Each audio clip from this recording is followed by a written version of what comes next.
This is the shirt that I'm actually planning to use. I got it because I love the fabric. Now this shirt is actually way too big. Whenever I line it up, I've got it buttoned already, holding it at the seam, shirt seams on the side. I line up the side of the shirt with the seam on my jeans. I bring it around, and you can see now that this shirt goes well beyond the seam on my jeans. So I'm actually going to be cutting this shirt down to use because I really like this fabric and I really want to use this shirt for my shirt skirt. But the point is, when you're shopping, you need to hold the shirt up to you like this, and it has to go from seam to shining seam, but this one is way too much because this would be a really oversized skirt if I didn't cut it down some. All right, let's proceed.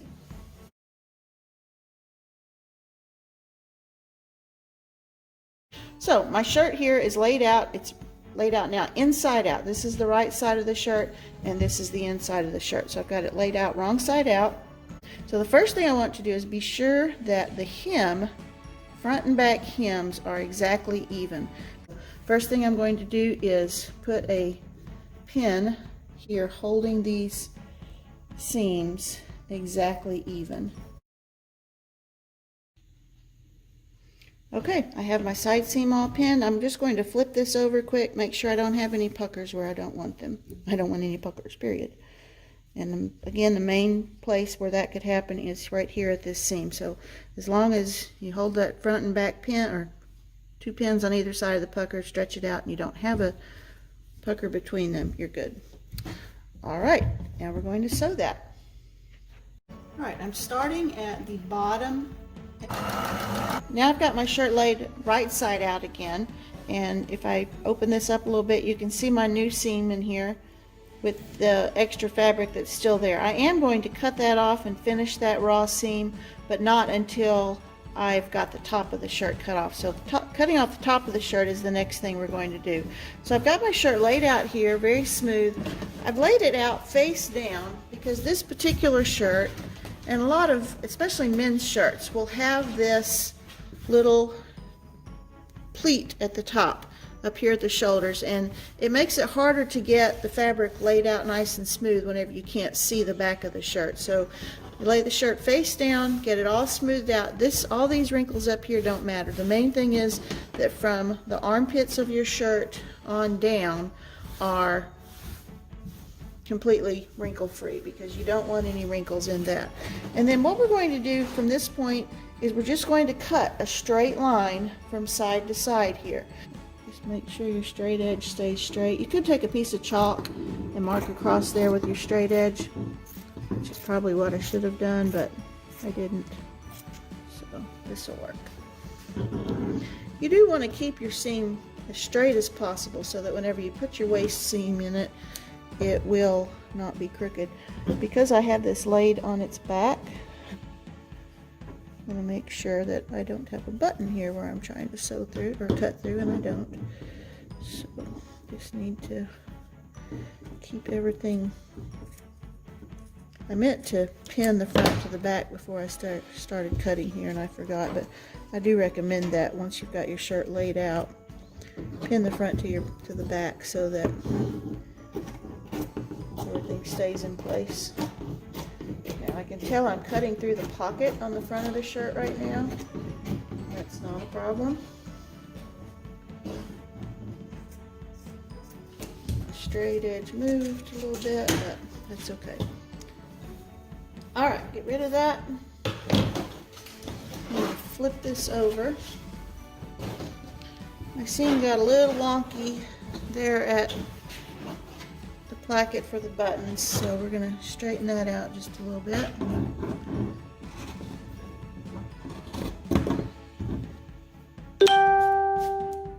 Go. All right, and the next thing I want to do is go ahead and take off what's left of the pocket here. I don't know if you can see that, but my finger is running around that pocket seam, and I don't want that in my waistband. That'll be a weird place with extra fabric. So I'm going to go ahead and take that pocket off with a seam ripper, and then we'll be back.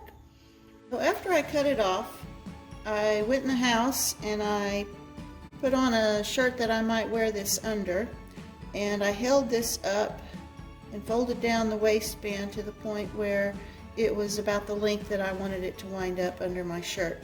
And so that gives me, it was between 15 and 16 inches as a length. And the other thing I did, I also held the waist or the yardstick up to myself and kind of raised and lowered it to kind of determine where I wanted the bottom of the shirt to fall. And again, that was around between 15 and 16 inches.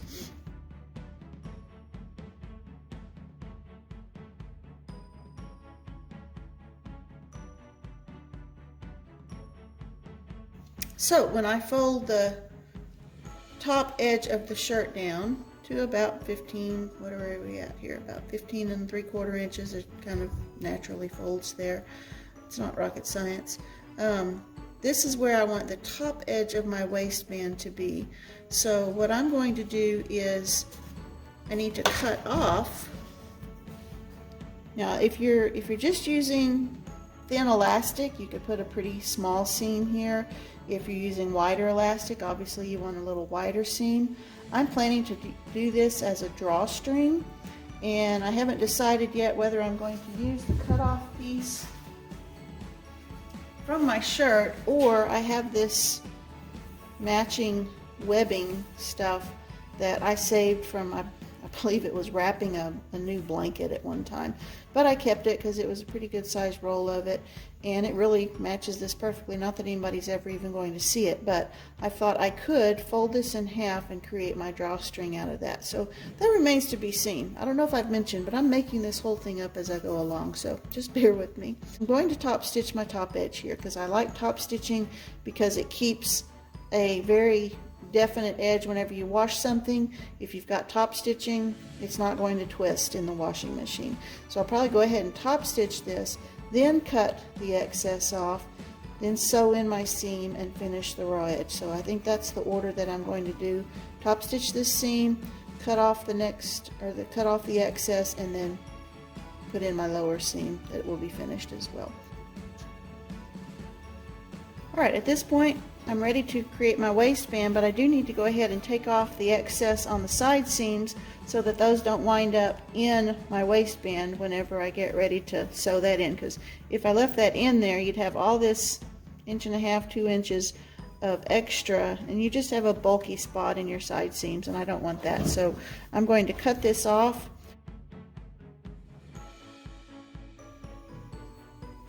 Alright, I've got my side seams trimmed and zigzagged along the edge so that I have a nice finish to my raw edge so that those won't unravel whenever it's washed.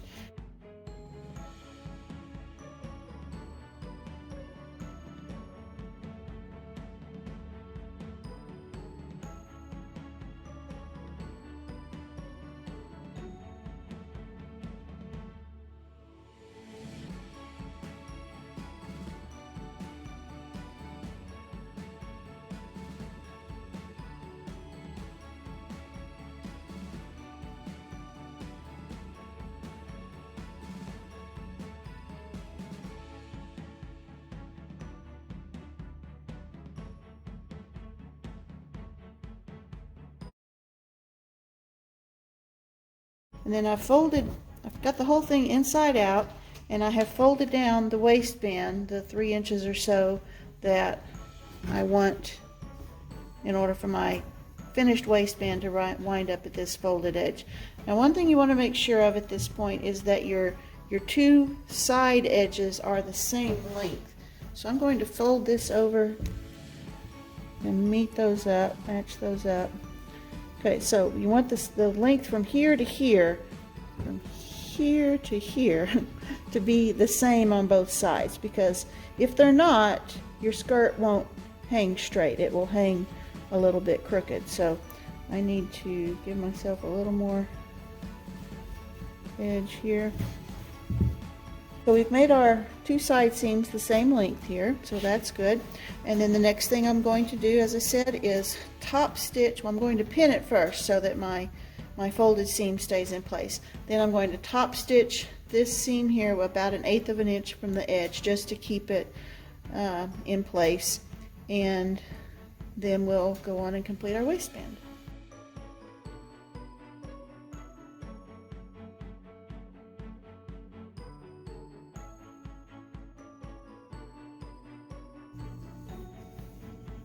Okay, I have this edge top stitch now. I did it, maybe 1/4 of an inch from the folded edge. I'm not sure if that's focusing on there. But top stitched it about 1/4 inch from the folded edge. And I've decided that I'm going to use, I'm going to use the cutoff from where I fold down the waistband. I've folded it down. I'm going to use this for my drawstring because otherwise this is just a waste of fabric. So the next thing I'm going to do is cut this off, pretty much about halfway between my folded edge and the cut edge of the fabric here. So cut that off all the way around, and then I'll be making my drawstring out of the piece that I cut off here. Alright, I have my drawstring done. I zigzag the cut edge, fold the whole thing in half lengthways, zigzag the cut edge, and then I actually turned it using a safety pin, but then I decided that I did not want it turned. I decided I liked the width of it and the flatness of it before it was turned, so I went ahead and turned it back the other way. And I also, I don't know if you can see, but I kind of guaranteed that I won't turn it now. I just did this running stitch, just kind of waving up and down all the way along this drawstring. My theory is that it might help to keep it flat, keep it from rolling up whenever I'm wearing the skirt. I don't know if that'll work or not, but we'll find out. So what I'm going to do now is just fold under this edge just a little bit all the way around, and again just top stitch that. I need to leave this wide enough so my drawstring will fit in it, so I'm only going to fold it under just a little bit and then top stitch that edge, which will make our casing all the way around for our drawstring. So that's next. Alright, we have our drawstring done, we have our waistband completed, and because our shirt started out with a finished placket, we have an opening here which we can use to thread our drawstring through.